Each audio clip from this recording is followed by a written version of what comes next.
Hello!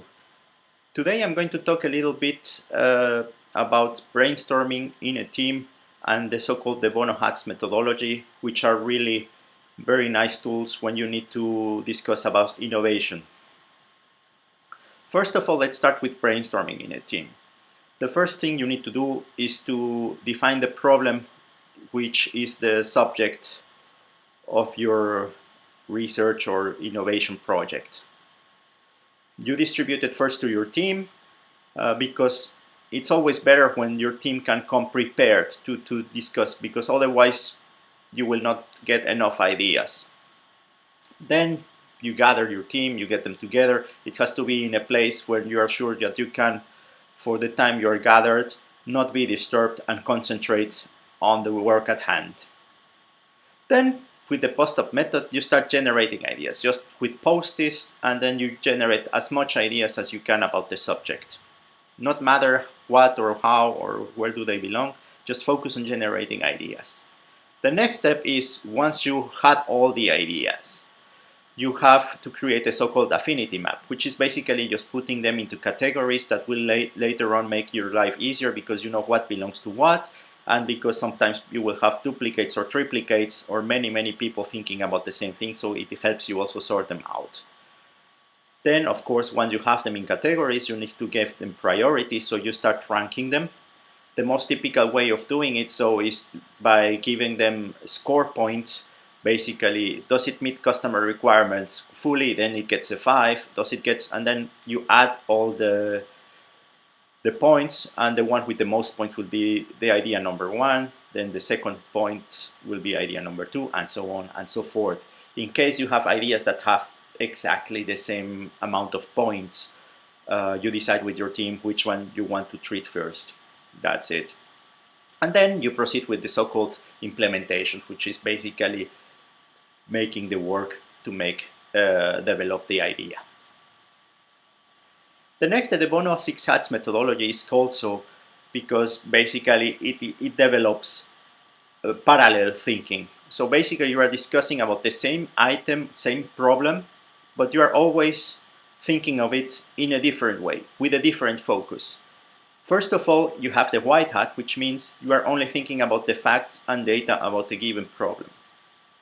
How much does it cost, or how do customers like it? And things that you have measured, really facts, nothing emotional, nothing. The next would be the red hat, which is this one about emotions. It's your gut feeling. How do I feel about this? Then you have the black hat, so-called black hat, because there you are focusing on only listing and developing what is negative out of this, what are the bad things of these ideas. Then in the yellow hat, so-called yellow hat, is just you're focusing on the positive things. What do you have to say that is positive about this product or this idea? The next step is then you will focus on the creative. Creatively, you can think really far out, very long term, nothing to do with what you really hint here. In any of the stages, never judge the ideas. Just put and pour ideas, even if they sound crazy or out of the way. Really never judge them, just let them be and give as much ideas as you can, and at a later point you will end up sorting. And there is a so-called blue hat, but it's just basically when you are focusing and discussing about, do we have now enough ideas so that we can focusing on analyzing which ones we follow, which ones. So it's basically controlling the process. For example, if you're in the white hat gathering ideas and facts, but you end up, okay, we are not finding anything anymore, well, maybe it's time to switch to the next.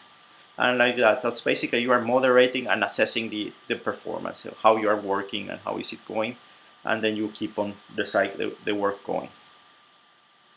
I thought it would also be nice to show you a little bit a practical approach to this, and in this I described how we worked in an innovative product.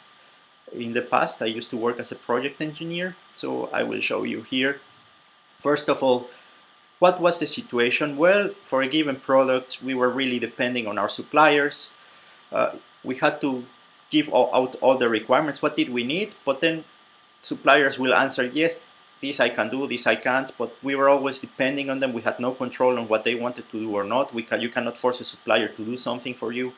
And sometimes it came really very, very expensive, very fast, because suppliers would say, okay, you want this, it costs more. So it's really a very constrained,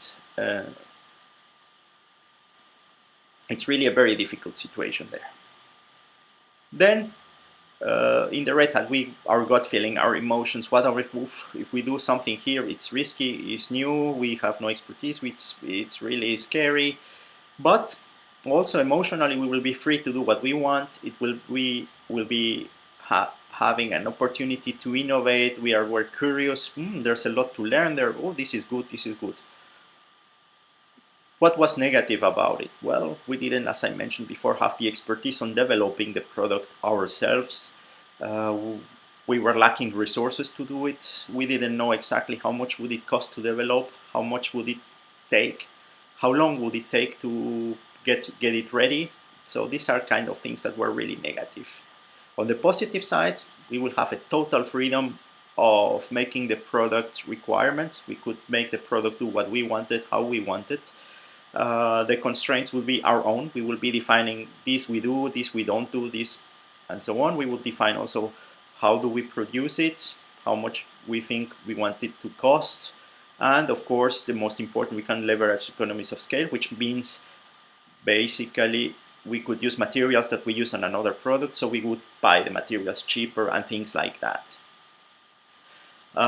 In the creative way, what is creative about it? Well, we were creating new resources, new opportunities.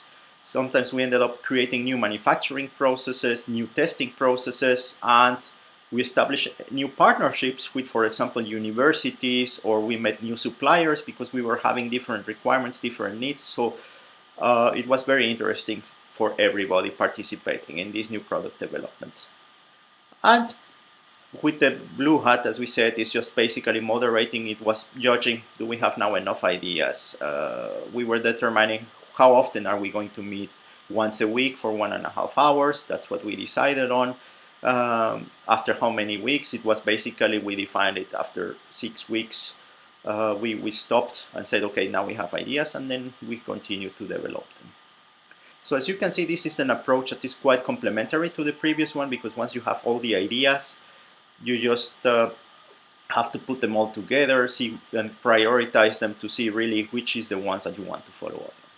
With this, thanks for watching and see you. Bye-bye.